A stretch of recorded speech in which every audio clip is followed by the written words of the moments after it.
Good morning, everyone. I am Kate Kite, the Continuing Education Coordinator for Illinois Heartland Library System. Thank you for joining us. It's Thursday, September 18th at 10 a.m., and we are here for our third Thursday Continuing Education program. Just a few things about housekeeping. Please make sure to mute yourself and turn your video off. Whenever there is time for Q&A, you can unmute yourself to ask. You can also use the chat for your questions. The chat will be monitored. Please change your name in Zoom to either your first name and last name or your first name and your library. This both ensures that we know who all is here and we are admitting the right people. And then also helps us know who's here for attendance reasons. So you get credit for joining us this morning. I am very pleased to announce our speaker today as Dr. Carol Hogan Downey with the Communications and Advocacy Administrator for Illinois Heartland Library System.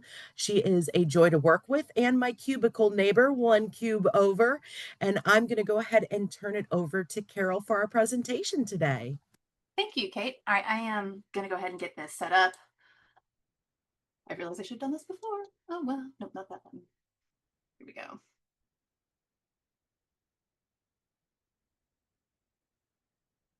Okay, why is this? Oh, apologies. Actually, hang on. I had this going the wrong way.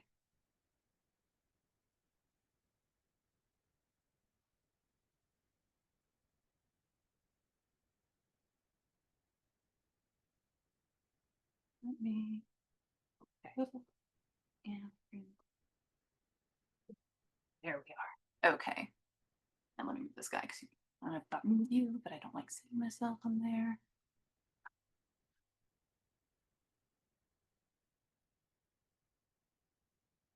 Of course.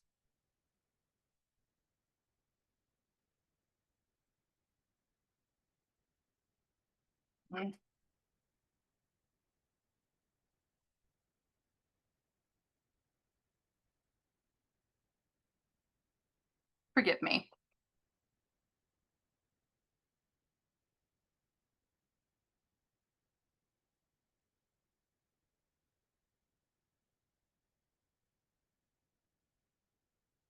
You're just going to have to hang on. Someone can vamp while I'm struggling here. Do you want? So we all have been here, Carol. We really have. So I hope so. Okay. Here we go. All right. So before we get like fully going, if you want to go ahead, or as I'm getting going, if you want to pull up your Canva, if you have a Canva account, and if you don't, then you can go ahead and go to canva.com and create a free account. I'm going to go through ways things that work with the paid Canva and the free Canva. So no matter what, it will apply to you. So yes, I am Carol Hogan Downey. I have some background, 10 years of teaching experience where I was teaching things like multimodal rhetoric advocacy projects, which include a lot of design elements. And I also was designing course materials and promotional materials for various departments at St. Louis University, the English and Women's and Gender Studies departments. So I have used Canva quite a lot in its various iterations. So here's an overview of what you can expect through this. First, we're going to talk about getting started with Canva, and then we're going to veer over into talking about your library's brand. Then we're going to look at some design basics, and then if there's time, hopefully we'll give you time to create your own designs. There are a lot of Canva tutorials available, including those from Canva's own design school, which those are a lot of those are linked on our website in our monthly learning links. So for something different, this session is going to aim to help library designers create cohesive, attractive designs that reinforce your brand identity. So turning back to Canva. So what is Canva? It's a design and editing tool. It actually began as an infographic tool, a tool for making infographic flyers when they were really popular alongside Pictochart. And then it transformed over time into a user-friendly and affordable design tool or platform for various projects, from flyers to videos. And I'm not going to detail every feature in this because Canva is designed to be intuitive and forgiving, meaning you're not going to break Canva. If you're worried about messing up a design that you've been working on, just copy either the page or copy the design. You'll be okay. There's very little that you can do to like mess something up permanently. But also the platform is continuously innovating. So give it, a few months or a year, and these things I'm telling you now may not even be relevant. It may have something better and cooler. So as promised, I'm going to go over a few tools that are essential. We have the design templates, the text options, and the elements. These are like the basics of Canva. And here's how these three things work. Here's a video of me creating a folder and design, playing with elements, text, and design templates. So this is, of course, on the IHLS Canva account. And so I'm making a test folder here, and I am deciding who can see it, whether it's my colleagues here at IHLS. I'm going to make this one, I think, not shared. Yeah, so it's private because they don't need to worry about it. And this is going to be where we keep the things we play with for right now. So I'm creating design, and I believe, yes, I'm going into a presentation. And presentations are a little different, as you're about to see. But they just have a bit of functionality in them.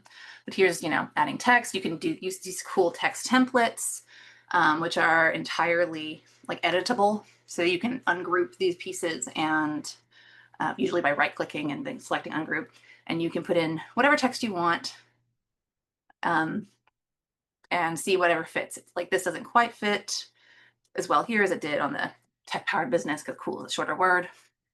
Here's me playing with some other text.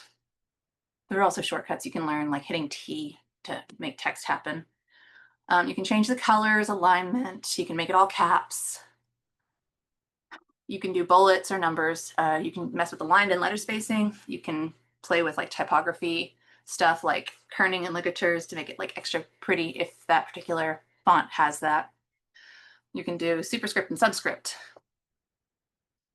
And you can do text effects, which are always fun. Oh, just play with the transparency if you want. Text effects. I love these for what we'll talk about it more later, but it's called display text. So, all the fun things. If you remember word art from way back in the day, I'm definitely aging myself, I think. I think it's still there, but it's got a different name. But it's kind of like word art with the effects. You can mess with the layers of things, so what overlaps with what, and the positioning. Lots of fun things there. These are the elements. So this is going to be your images, whether it's graphics or photos or audio. That's not an image, but everything that's not text is considered an element. And some of these you can change the colors on, and you can use the templates up here under design. This used to say templates, but now you click design and it takes you there. And I'm going to play with this, and it can apply an entire, just one page or all 20 pages if you want, to your design to create a template. And this goes also for things that are not presentations too, like flyers, if there are multiple pages, or social media graphics, email headers, all that kind of stuff. You can see all of these different things, and they all kind of go together, but you can personalize them as you want. Change the title.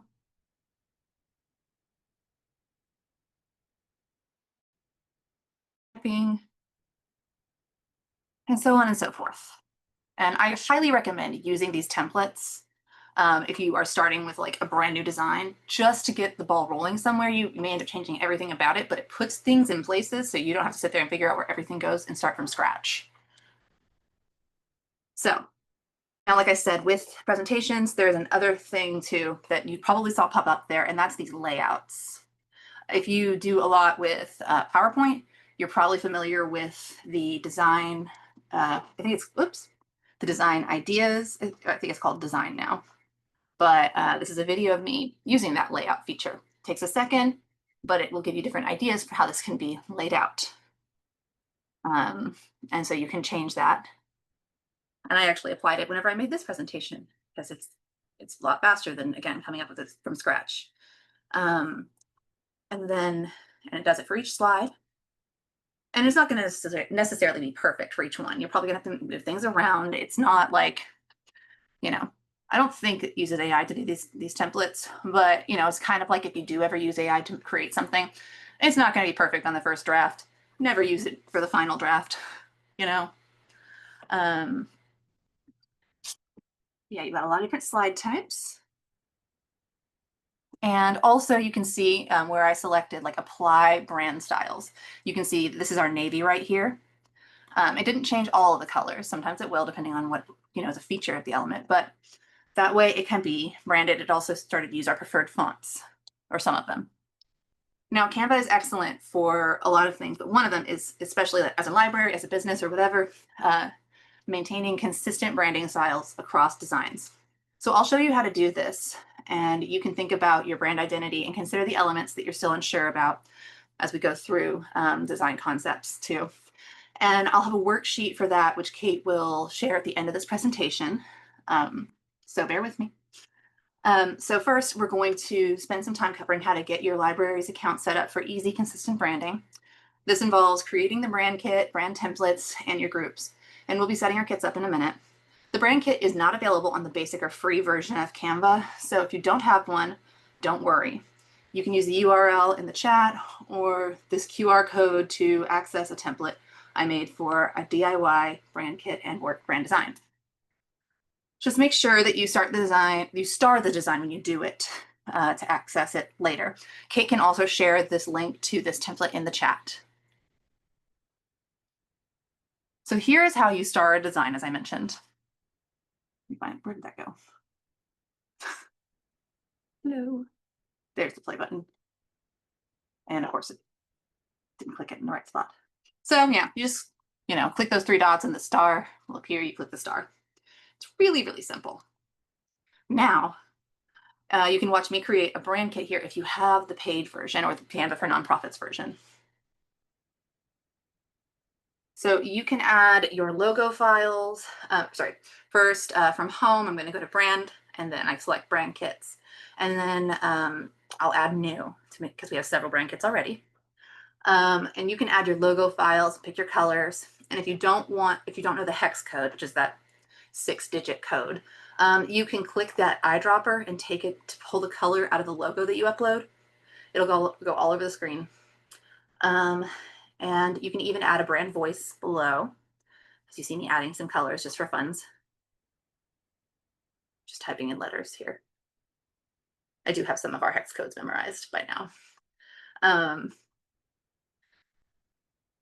You can add primary colors. We have actually tints and shades for our colors, and then you can add gradients too. We have some of those. And you can add secondary and tertiary colors that are not like in your logo, but still complement it. Now here's that brand voice part that I'm talking about. This is just describing like the writing style, kind of. And I'm, playful, casual. I think I'm going to say friendly next. Yes. At IHLS, ours is enthusiastic and informative and friendly, personable, but professional. So, you won't see us getting too deep into slang, for instance, in things that we write. Now, here's that DIY brand kit link again, or QR code. So you can use that or the link that Kate put in the chat. And I'm going to give you about 6 minutes to go ahead. Oop, not meaning to hit the space bar. 6 minutes to go ahead and start creating your brand kit. Hold off on setting up the fonts just yet because we're going to discuss some graphic design stuff in a while that will inform the font elements. But go ahead and you can take 6 minutes. I will set a timer.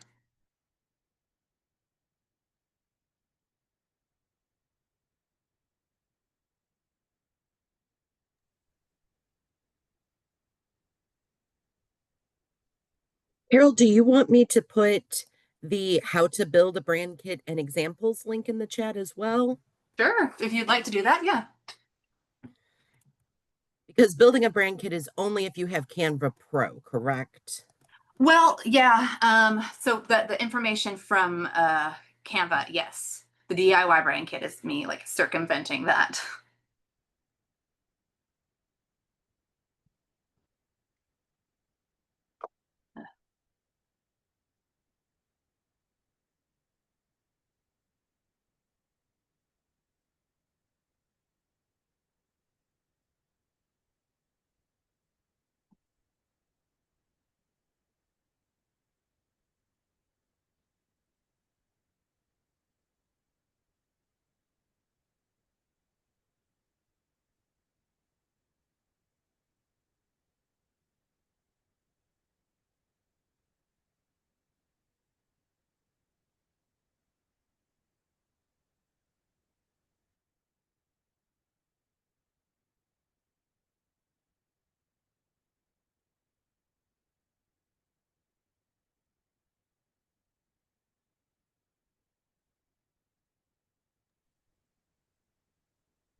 What are some things that you might want to avoid when building your brand kit? Oh, Like, that's a are great. there certain fonts you should stay away from, or does it all depend on the tone you want to create? A lot of it depends on the tone that you want to create. I mean, things like friendly and stuff like that are probably going to be in your brand voice because you're libraries. You're not like Hermes or something like that, where they want to like be, I don't know, aloof and cool and edgy. Um, so, like thinking about what's inviting.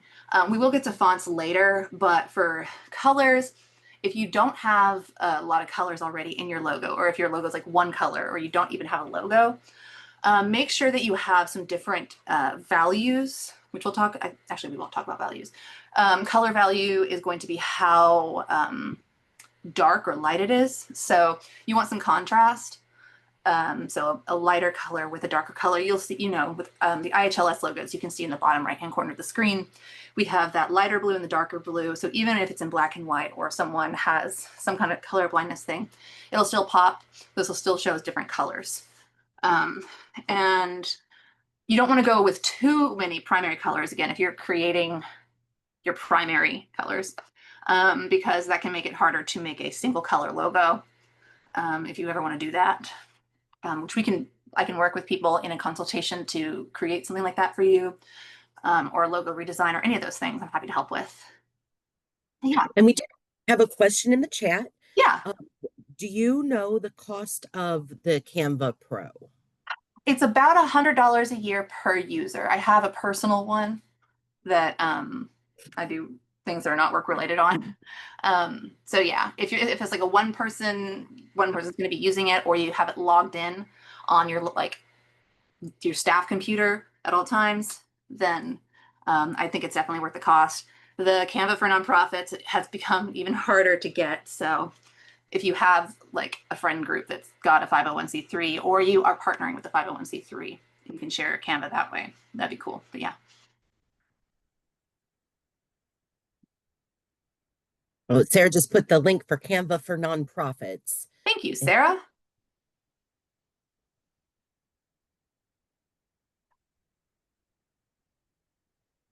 We still have just a couple minutes while people work on their brand kit. Um, do you want to plug the IHLS marketing micro grant? Because I know that a year of Canva could be covered with that, correct? Yes, yes. So yeah, we have a marketing micro grant that this will be our second year of offering it. And it's up to $600. It could be for one person, one library, or split among, a few.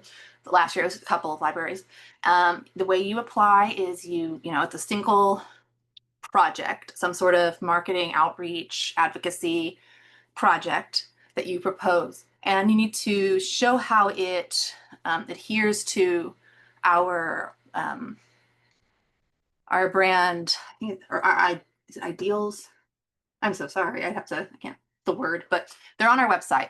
One of them is sustainability. So if you're proposing like Canva for a year, it would be a really, really good idea to show how like a plan you might have for how this year will allow you to show to your board that, it's worth it to invest in it, or what, sustainability. How are you going to sustain your Canva account and this project beyond the year's funding?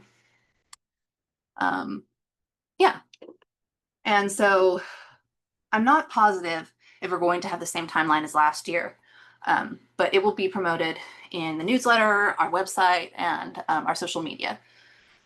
And yeah, and that micro grant is funded by the proceeds from our IHLS store, which is it'll be on our website, one of the sliders on the homepage. So tell your friends to buy stuff.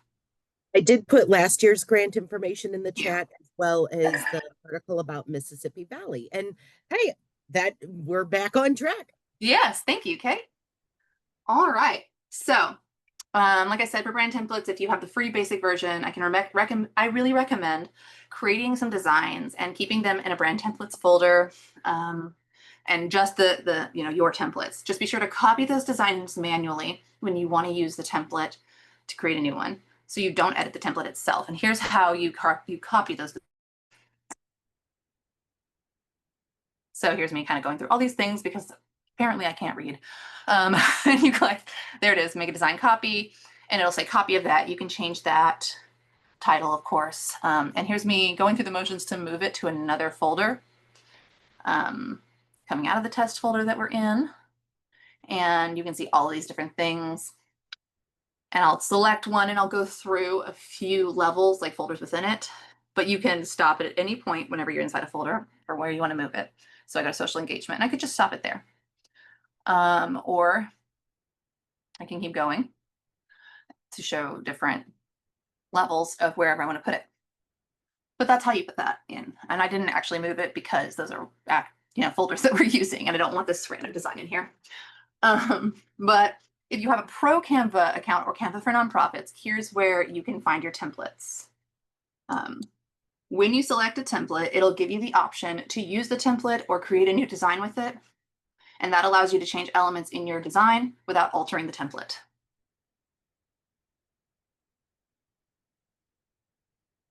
So that's select use brand template, and that creates a brand new design, and it might say copy of that.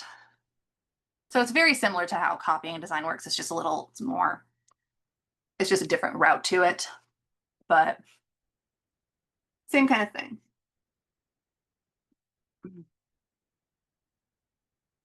Yeah. And some ideas. So these are some things that I think would make sense as a brand templates for your library. Signage, social media series, like we have our quotes that we do every Wednesday. If you have letterhead or a series of flyers, like you have certain kinds of programs that like the individual program changes, but like the series or whatever remains the same. But I'd love to hear in the chat some ideas from you about different brand templates that would be really helpful for you to create. So in the chat, Kate will be your voice.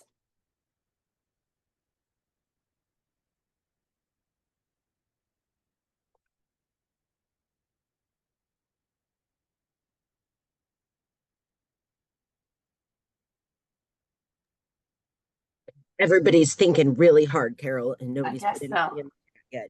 I know I'm thinking really hard. You've got a lot of great examples on there. Yeah. Well, I guess I'll go ahead and move on, but like the sky's the limit, obviously. So now that you have gotten yourself set up on Canva or gotten your brand set up and on Canva, I want to go over some design basics or principles to help you create your best designs, because having Canva by itself is just a tool, but knowing how to use the tool makes it better. So obviously design is more complex than these 4 concepts, like there are whole degrees and advanced degrees on it. But I see these as the most foundational. So we have balance and weight, hierarchy, typefaces or fonts, and repetition. Now for balance and weight to start. Sometimes these are separated into 2 different things, but I think they're too interconnected. So you know what balance is in like regular life, like things were the same or whatever, or things are equal. But there's also balance in design.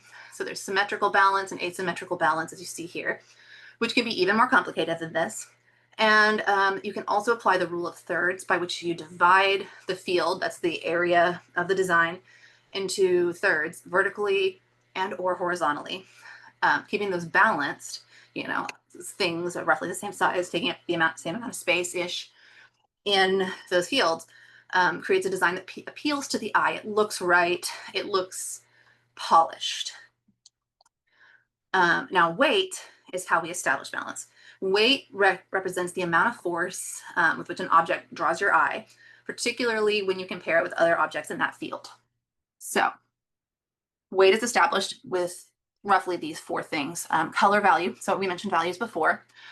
Size of an object or element, contrast within that element, and density and white space within that element. Color value, the darker the object or element, the more it's weighted, the more likely your viewer's eye is going to be drawn to it first. Now, some people may be drawn to the lighter object first, but in general, most people are going to, that pulls the eye. Size, the larger the object, the heavier it weighs on the eye. And contrast, the more contrast within an object, the heavier it weighs. You can see here there is contrast here with this lighter circle inside, but the white circle is a stronger contrast within it. And so it does pull the eye more. It's more interesting. It has visual interest and complexity. So these boxes are the same size. They're both white, but one has those dots in it. It's more interesting to the eye. It weighs more and pulls more. Density and white space. Now this is where it gets interesting. The more densely packed objects in an element are, the more weight our brains typically assign to it. So here we have 2 dot grids, and the denser one weighs more, has a greater weight than the less dense grid. However, what may seem contradictory, though, what may seem contradictory though is adding lines of white space, or negative space is what it's usually called in design, within an otherwise densely packed object. So here I just took this same square and then added these white spots within it and kind of spread things out differently. The result is that that white space adds more weight. It's more complex, more interesting. And the group dots on the left weigh roughly the same now. So together again, you have color value, the darker, the heavier, size, the bigger, the heavier, contrast, the more contrast within the object, the heavier, and density and white space, the denser, and the more white space within the density, the more interest, more weight. Now, these intricacies of weight can mean that you can balance more complex objects or groups of objects like you see here. And so this group still weighs the same, even though this is like bigger. It's 4 pieces that have now a white space sort of, and so there is interest, so they're balanced. You can also use this concept if you're making a gallery wall in your house, for instance. Yeah. Next is hierarchy. And so hierarchy is the order in which the design guides an eye. So it might use weight, for instance, and balance for that, but guides the eye through the elements. And it usually works to emphasize or de-emphasize certain elements. And it can compete with or accentuate the logical order of text in the design. So hierarchy is established with weight, position, and alignment. Position and alignment are similar, but you'll see. So there are 2 main patterns the eyes follow on the field for designs if you're English speakers, for English speakers or Anglophone viewers. So there's the F pattern, which is for more text dense or text heavy designs. Your eyes are typically likely to move across first at the top, then down the left, and then actually multiple times over across the right underneath of it. And so you can see with this like IHLS staff member presentations document that I made, how that's working. And I mean, that's how your eyes would read it. And then with the less text heavy, this is infographics, this is like simple flyers or social media designs. We usually follow this Z pattern across the top, diagonal down, and across the bottom. And again, this is what is typical for Anglophone viewers or English speaking viewers. So if you're bilingual, especially if you grew up that way, it might be different. Now I'm going to add a design here, and I want to know how you see hierarchy being established with weight, position, and alignment. Again, share your thoughts in the chat, and Kate will read them for you.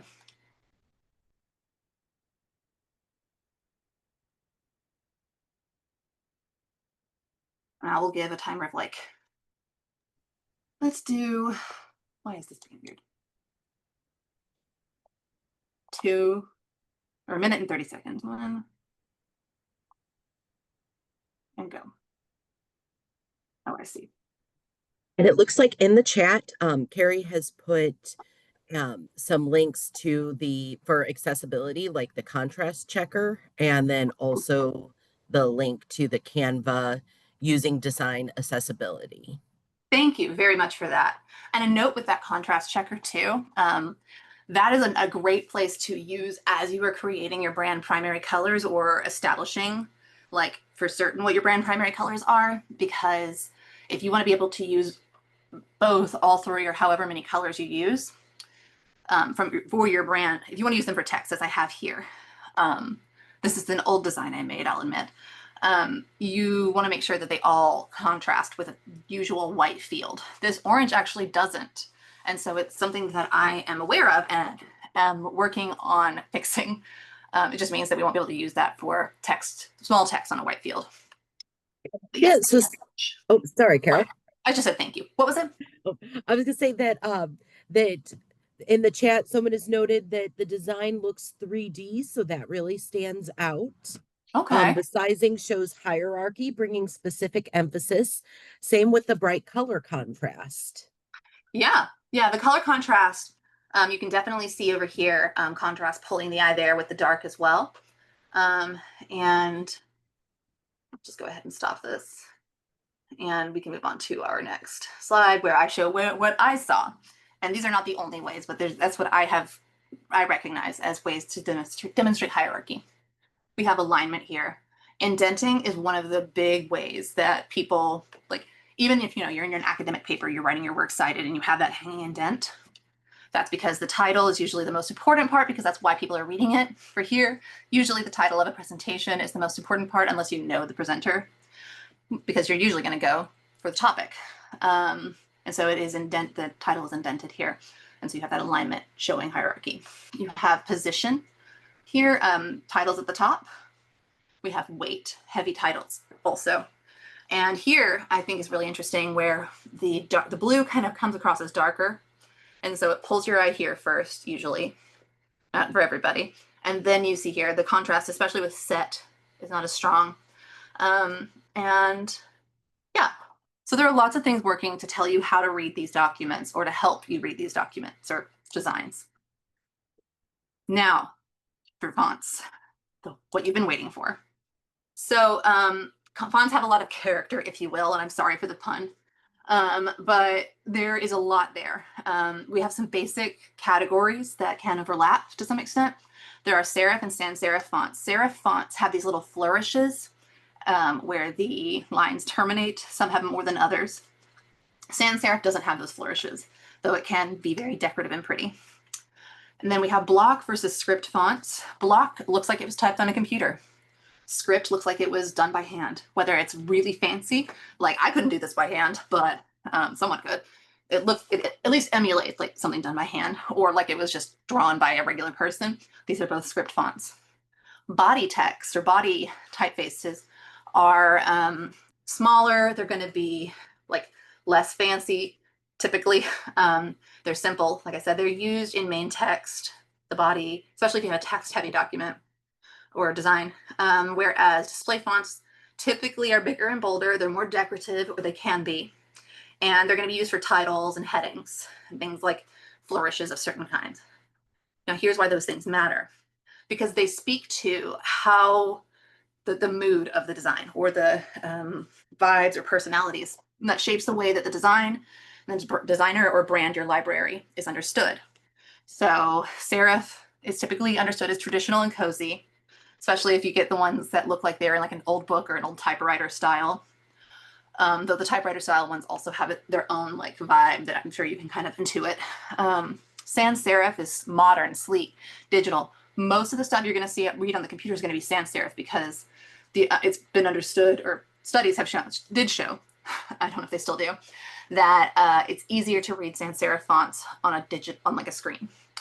Block fonts look typed, like I said, modern, simple, no frills, straightforward, just business. Script is interesting because it could be fancy or casual depending on the style, or both. Like this script, I think, kind of looks casual yet fancy. Personable or elegant. Again, if it looks more like I wrote it versus like a calligrapher. But it's pretty much always decorative. You're rarely going to have a body font that is also script unless it's a very, very minimalist style. This is for paragraphs, the majority of text. Display fonts, decorative, stylized, weighted, heavy, because again, they're the titles, but also flourishes. Now these can overlap. Body fonts may be serif or sans serif. Technically, they could be block or script, but I really recommend more block. Display fonts, sorry, could be any of these, serif, sans serif, block, or script. Really just depends on both your brand identity and styles, and also whatever you're designing. So on social media, we're a lot looser with our brand, like the guide to our brand. We can use more fun fonts and different colors, things like that. So I'm going to give you 4 minutes now to add the fonts to your brand kit if you haven't already. I'm assuming you have at least one or two like established fonts like in your logo. But if you don't, I do recommend using what we just covered to choose some those fonts and additional fonts. And I'm happy to answer questions during that time. I said I'm going to do 4 minutes.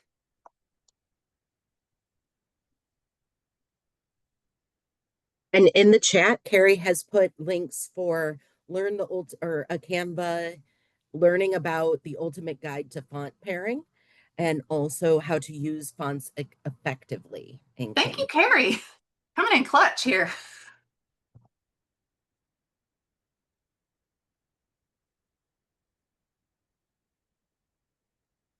And I'm going to throw a couple links in the chat for just the Canva Design School, all the different topics that they cover, as well as an article about visual hierarchy and a YouTube video about learning the fundamentals of graphic design, if that's okay with you, Carol. That's great. Thank you. Yeah, I mean, this is like a quick and dirty, so please. What I was going to say too, there's some interesting things with fonts if you follow this kind of thing. I'm sure my millennial Gen X and Gen X people are probably going to remember when we all got really sick of Comic Sans and it was like the one font you cannot use for anything. And like Gen Z, Gen Alpha people are kind of bringing it back. Although I don't know, that was like a couple years ago that I heard they're bringing it back. They could be done with it now. Everything moves so fast. But and you'll have people who like for them Times New Roman is the professional font, and you got to break out of that. You can use Times New Roman intentionally. It's all about intention and showing that it was intentional. Isn't it interesting how much cultural character fonts can have? Yes, yes, very much so. And they all have different, I mean, especially if it's a really popular font or a popular brand that uses a certain font, they carry that with them too. So, like Barbie, for instance, after the Barbie movie, everything was using a font very similar to the Barbie font. And so all you had to do was see that font and you knew that it was playing on that. It was calling that in. I forgot to move this forward so you can see these again. This display font right here is actually one of ours that we use. That's what our IHLS logo uses. And so I don't, I would love to think that if, every time you see that font, you think IHLS, but I don't think we're there yet. Some of the bigger brands are, but yeah, they carry, you know, memories of other brands. They carry, like I said, the typewriter font, for instance. I immediately think of like old newspaper, like, you know, typing on a typewriter or something. I keep calling it the typewriter font, like Courier, for instance. That's the big one. But yeah, it has its own niche. Same with like really elegant script. I think of a wedding invitation or a diploma, personally.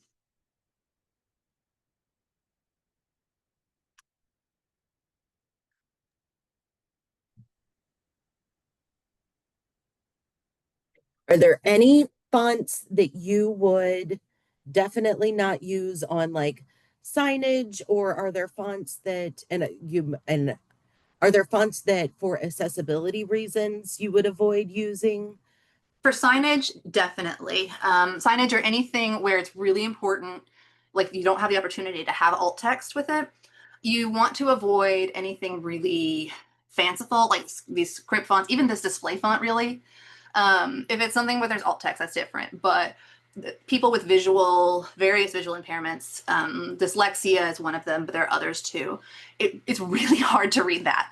So you want something very clean and simple for the information parts of anything you have text on, which is one of the reasons why body fonts typically are not going to be like a script font or anything ornate, because that's like the nitty gritty. But yeah, and there are different schools of thought on dyslexia and fonts. Some say that you want to don't use serif, but I've heard others say you do. I don't know if there's actually like solid definitive research on which one. I haven't looked in a minute, but just clear, clean, simple fonts with decent spacing. So, final thing, repetition. Repetition is one that I think is actually the most intuitive once you think about it. But this helps establish unity, polish, and even clarity in your design via consistent visual language. So repetition is shown in fonts, colors, shapes, styles, textures, etc. And you can note how my consistent colors throughout this presentation hopefully keep the various slides unified. This is all part of one thing. We're using the same colors and shapes without it being too, repetitious. There's an overload point. But I do usually use bold Roman, or that means unmodified. It's not bold, or sorry, it's not. I use bold fonts for titles and Roman fonts. That means it's not bold and it's not italicized or underlined for my body or text. And that helps, again, convey that consistent visual language. Whatever's bold is more likely to be a heading or a title. But repetition, you can also think about, you see it everywhere and use it too. If you redecorate a room, you're probably going to use a certain color scheme.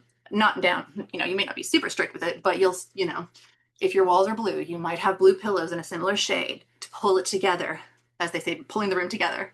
Or an outfit, you want to repeat elements of the outfit, whether it's colors or textures or shapes or styles. And so all of that brings things together and makes it feel intentional. Again, it's all about intentional. So let's look at some of these social media designs, which are not going to be for print, where you might be able to see repetition working. Feel free to shout it out in the chat. Shout it out in the chat. You know what I mean. Send it in the chat and Kate will share.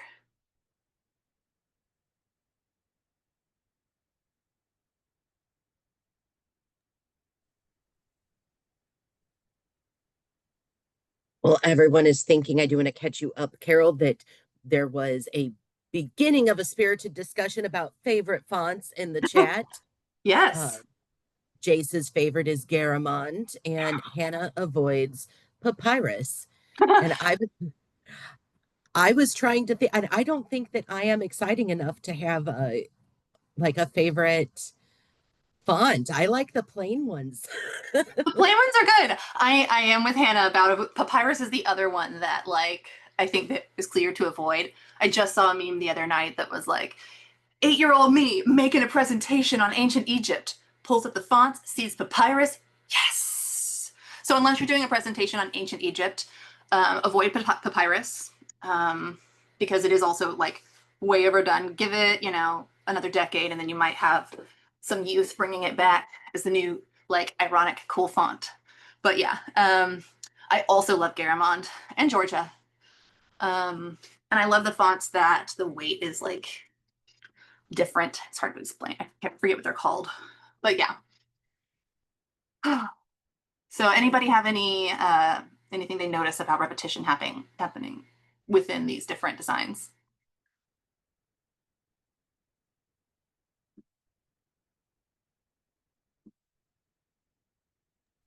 I'm not seeing anything in the chat about repetition, Carol. Okay, that is fine. I'll show you some things that I notice and did intentionally. So on this bingo one, you see how I use the same font up top and down below. There are only 2 fonts here if you don't count the logo, which typically doesn't count. And keeping it minimal, unless it's a very big design, honestly, no more than 3 fonts. Some people say no more than 2, but I think you can do 3 if you do it right and consistently. You can see also I've pulled colors from the background. So bingo is in this kind of gray-green color here. The receipt thing is in this color here. It's all within the design, but the navy is our navy, and that brings our brand identity in there. Over here you have these purple blue colors that repeat, the hot pink that kind of pulls from here. I do have 3 different fonts here. It looks new age, futuristic, and that can also be conveyed with these angular shapes. And over here, again, I'm pulling from the background image using only 3 fonts. I mean, each only appear one time, but it's the extra font is very simple. It is a block font. It is a sans serif font too, except for here. And this is also the same script that you can see over here. It's one that I like to use a lot, called Bakery. And so those things together pull, and also you can see old book, old or book, and book that looks aged together. Now for these text print designs, you can also see them working a different way. These are a little bit more text heavy. Well, I know that the bingo one was pretty text heavy, but in a different way. These have different levels of text using repetition. You can see the pale blues for the iLead logo, the circles, reminiscent of the crescents in the logo, the same font colors, repeated fonts here. This is the font of the logo. And then here in the share document, this also uses 3 fonts, but repeats them. And so we have the Empowering Libraries, which is the share font here. And then we have this very narrow font, and then we have the share script font. And again, it uses all the same colors, repeats them, pulls it all together. Even though there's a lot going on, it still pulls it all together and makes it seem a little bit more unified and less crazy. Or, out of control, I guess would be the word. Intentional, again. So again, our 4 design basics that we covered: balance and weight, hierarchy, typefaces or fonts, and repetition. There are other fundamentals of design that those other videos that Carrie shared will show you, and they are great. These are just the ones that I thought you really would need. And I see it's 10:47, so we don't have 8 minutes for this, I don't think, if we were going to do a Q&A. But you're welcome to, do some using all these elements, make a design, and for something that your library would use. And then in the Q&A, you can share what you struggled with, what was easier than expected, or what was surprising, while I just answer questions in general from folks.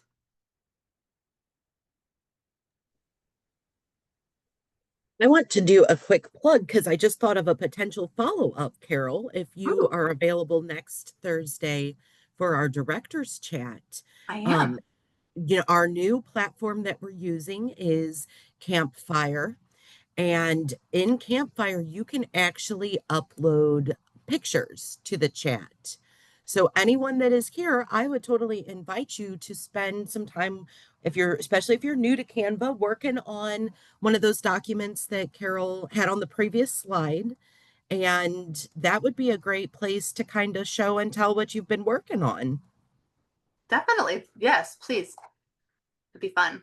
And also to troubleshoot. I'm always, whether it's director's chat or a consultation, I'm happy to troubleshoot. And if my consultation times that should be on the website or, linked on the website, if you don't have availability during them, just email me and we can set something up.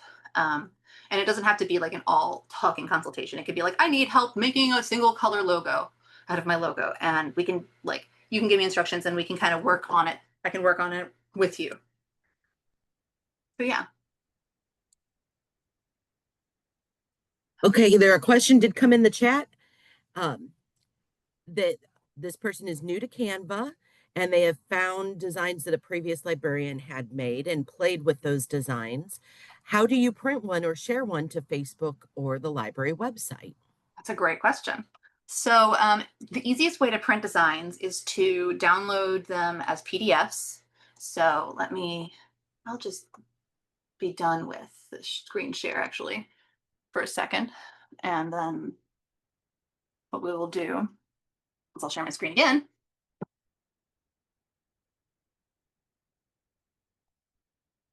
Okay. And so we have, you click share up here in the right-hand corner of the screen, and you have the option to download. And you can do PDF or whatever. I recommend PDF standard or PDF print. PDF print is great for whenever you are sending it to a professional printer or trying to print it in-house, just printing it, and you need those colors to be closer to what is on the screen. It's a little more, sometimes with printers, it can be more complicated than that. So download it as a PDF and then open it, as a PDF on your computer, and you can print it that way. If you want to have it professionally printed, PDF print, crop marks and bleed. That's really important. And then you download it and you can send that to your printer with instructions. The printer people, we use Minuteman Press. Yeah. And then for Facebook, there are a couple different ways you can do it. You can download the image and then upload it to your Facebook. So download, if it's just an image, PNG. If it's a video, you can download it as a MP4 video. And JPEG is okay. It's just like it's not as it doesn't size up and down as well as a PNG. Or if it has movement, you can do GIF. But you download the PNG and then you just upload it on your desktop to your Facebook when you want to share an image. Or you can link your Facebook to your to Canva. I have not done that. It's a long story why, but I have not done that. And so those are going to be different directions. You can also you can embed things on your website or, oh, share this as a website. That's what it is. But yeah, and then you said for your website, same thing for your website, download a PNG. JPEG is good for if you know that a lot of your users don't have great internet, high-speed internet or great internet access, because that's going to allow it to load a lot faster than a PNG will. But PNG is going to look nicer. And I'm happy to talk you through that if you want to do it sometime. And I'm sure Hannah, our digital marketing specialist, would too. She does our social media these days, and I think it looks lovely. Thank you, Carol. The attendee said thank you very much. This really helps. And then Good. Carrie put a couple screenshots of um, the download and share in the chat as well. Thank you, Carrie. Here is a question that with a template, how Mhm. do you draw inspiration from it, but also make the project your own? Ooh, okay, that's a great question. Let's play with one and see. Hang on. I'll just make a brand new design. Facebook post because, yeah. So the big thing that I like to start with first is I think about what kind of thing it's going to be. Let's say it's an invitation, and that can help. And then something that looks close to like what I want to convey. And this is of course just selecting the template. Let's say we'll do this one. Okay. So what I'm going to do first is apply the colors that I want. You can do it this way, or you can just like apply your brand colors back over here in design by clicking styles and then choosing the color, like the brand that you want to use. And just like hit that and keep hitting it and it'll like shuffle them. Now, let's say that I don't want to use our brand colors. I start by changing the colors, but I also might think, okay, this is a design, this is a pattern. So I want to choose a similar pattern, but not that one. Search pattern and elements and delete that one. And let's go with this one. And oops, not that. I did Control Z, which is the same as hitting undo, if you're curious. And now I'm hitting Control open bracket, which is the same as going to position and then hitting backward. Now it's at the back. And so I might change these colors to be the ones that I want them to be there. And that's one of the big things is first, you can play around the colors. Also, you can go ahead and add your text that you're going to have already and see and maybe play with the fonts. And like you keep moving things around, maybe your text doesn't fit here. It's too big of a word. So you might want to change, the size or change fonts altogether. They have nice categories for fonts too. Display is like, again, that's a broad category. So you're going to have things that a lot of these look like block fonts, but yeah, there's a script here too. So, and that one does not look good in all caps. So I just hit this button that, puts it in lowercase. And just like playing around in those ways, like helps adapt it until you have what you really want. Yeah. Thank you, Carol. That was a really, really great question. So it seems like by knowing what your brand identity is, that's kind of key to updating some templates because you know what colors you'll use and what fonts you'll use to make it your own. Yeah. And then you can be really intentional about how much, if at all, you want to vary from your brand identity. Like there aren't really script fonts that are formally part of the IHLS brand identity, but we might put them on something intentionally because we want to convey that mood about the event or whatever we're promoting. We got a thank you from the question asker in the text. We have about 5 minutes left. I think we have time for about one more question if anybody has one.